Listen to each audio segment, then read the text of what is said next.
20 मार्च 2020 ये वो तारीख है जब एमपी में कमलनाथ के नेतृत्व वाली कांग्रेस सरकार गिर गई थी। अब एक बार फिर पूर्व सीएम दिग्विजय सिंह द्वारा दिए गए एक न्यूज चैनल को इंटरव्यू ने उस जख्म को फिर ताजा कर दिया। तो वहीं सिंह के बयान पर पूर्व सीएम कमलनाथ की प्रतिक्रिया ने मध्य प्रदेश की सियासत को और गर्मा दिया। और यही वजह है जो भाजपा नेताओं ने कांग्रेस को घेरना भी शुरू कर दिया और इस बयानबाजी को कांग्रेस की अंदरूनी कलह बताया। इसी पर देखिए हमारी खास रिपोर्ट। हमेशा अपने बयानों से सुर्खियों में बने रहने वाले पूर्व सीएम दिग्विजय सिंह के एक बयान ने फिर बखेड़ा खड़ा कर दिया। दरअसल दिग्विजय सिंह ने एक न्यूज चैनल के इंटरव्यू में 2020 में कांग्रेस सरकार गिरने की जिम्मेदारी पूर्व सीएम कमलनाथ पर डाली।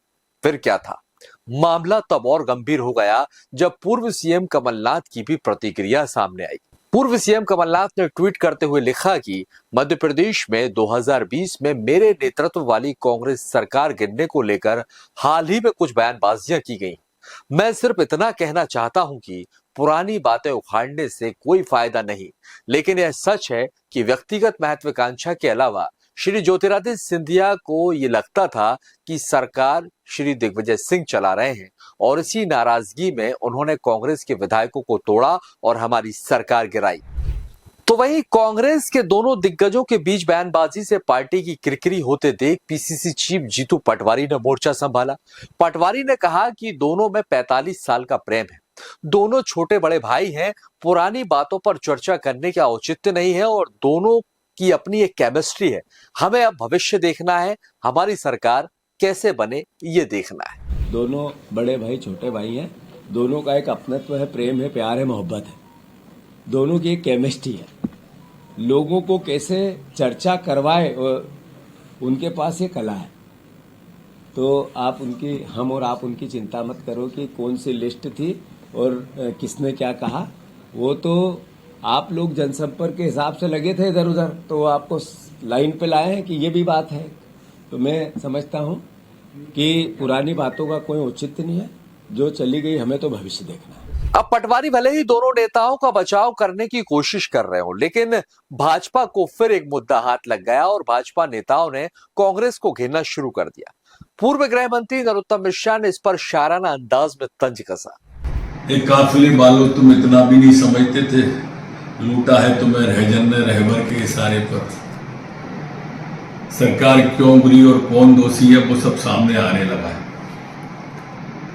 हालात ये हो गई अब एक दूसरे की शीशा लेदर कर रहे हैं, जबकि हम पहले से ही कहते थे कि पर्दे के पीछे से दिग्विजय सिंह सरकार चला रहे। इनके उस समय के मंत्री और वर्तमान के नेता प्रतिपक्ष उमंग सिंगार कहते थे कि पर्दे के पीछे से दिग्विजय सिंह जी सरकार चला रहे हैं। अब तो स्पष्ट हो गया, कमलनाथ जी कह रहे हैं कि पर्दे के पीछे से दिग्विजय सिंह चलाते थे, ऐसा सब मानते थे। कमलनाथ जी अब निवेदन है, दिग्विजय सिंह ने क्या क्या भ्रष्टाचार के फैसले कराए, लगे हाथ वो भी कर दो तो सब सामने आ जाएगा। तो वहीं कैबिनेट मंत्री विश्वास सारंग ने इस बयानबाजी को गुटबाजी बताया। जनता ये पूछना चाहिए कि सरकार चलाते थे, उनका नाम लिया है। मुझे लगता है गुट और गिरोहों में बटी हुई कांग्रेस में अब स्थितियां और पद से बदतर हो गई। पहले भी उस समय के तात्कालिक मंत्री जो आज नेता प्रतिपक्ष हैं, उन्होंने भी ये इल्जाम लगाया था। पर आज जिस प्रकार से कमलनाथ जी ने ट्वीट किया है, इसके बाद निश्चित रूप से जनता ये चाहती है कि वो खुलासा करे कि क्या उनकी सरकार कोई और चलाता है। अब बात अगर विपक्ष को घेरने की हो तो भाजपा विधायक रामेश्वर शर्मा का बयान सामने न आए, ऐसा बहुत कम ही देखने को मिलता है। शर्मा ने भी अपने अंदाज में कांग्रेस के नेताओं पर सवाल उठाए। यही तो उस सरकार का तमाशा था। जनता यही तो पूछना चाहती थी कि सरकार एक्चुअल मुख्यमंत्री चला रहा है कि पर्दे के पीछे कोई दूसरा मुख्यमंत्री चला रहा है। और आज के जो नेता प्रतिपक्ष हैं और कल के उस समय के जो मंत्री थे उमंग सिंगार, उन्होंने यही तो कहा था कि पूरी सरकार रिमोट कंट्रोल से चल रही है और सारी सरकार दिग्विजय सिंह चला रहे हैं। रेत माफिया, शराब माफिया, खनन माफिया, और वो हो सकता है उद्योगपति भी उसी में से एक निकल कर आए हो। लेकिन अब पछतात होत क्या जब चिड़िया चुग गई खेत। जब आपने सिंधिया जी का सार्वजनिक अपमान किया, जब सिंधिया जी ने कहा कि लोकतंत्र में हमने जनता से जो वादे किए हैं उन वादों को पूरा नहीं कर रही कमलनाथ जी की सरकार, तो कमलनाथ जी ने सिंधिया जी ने कहा कि मेरे को वादे पूरे करने के लिए सड़कों पर आना पड़ेगा। तो कमलनाथ जी ने कहा सड़कों पर आओ, खूब आओ। तो सिंधिया जी ने दिग्विजय सिंह और कमलनाथ जी की मंडली को पूरी सड़कों पर ला दिया। पर्दे के पीछे दिग्विजय सिंह खेल कर रहे थे, वो दर्द आज कमलनाथ जी का झलका है। अब हम आपको बताते हैं कि क्या हुआ था 2020 में, कैसे गिरी थी कमलनाथ की सरकार। 2018 में कांग्रेस ने बहुमत से सरकार बनाई और कमलनाथ मुख्यमंत्री बने। सरकार में दिग्विजय सिंह और ज्योतिरादित्य सिंधिया की गुटबाजी लगातार बढ़ती रही।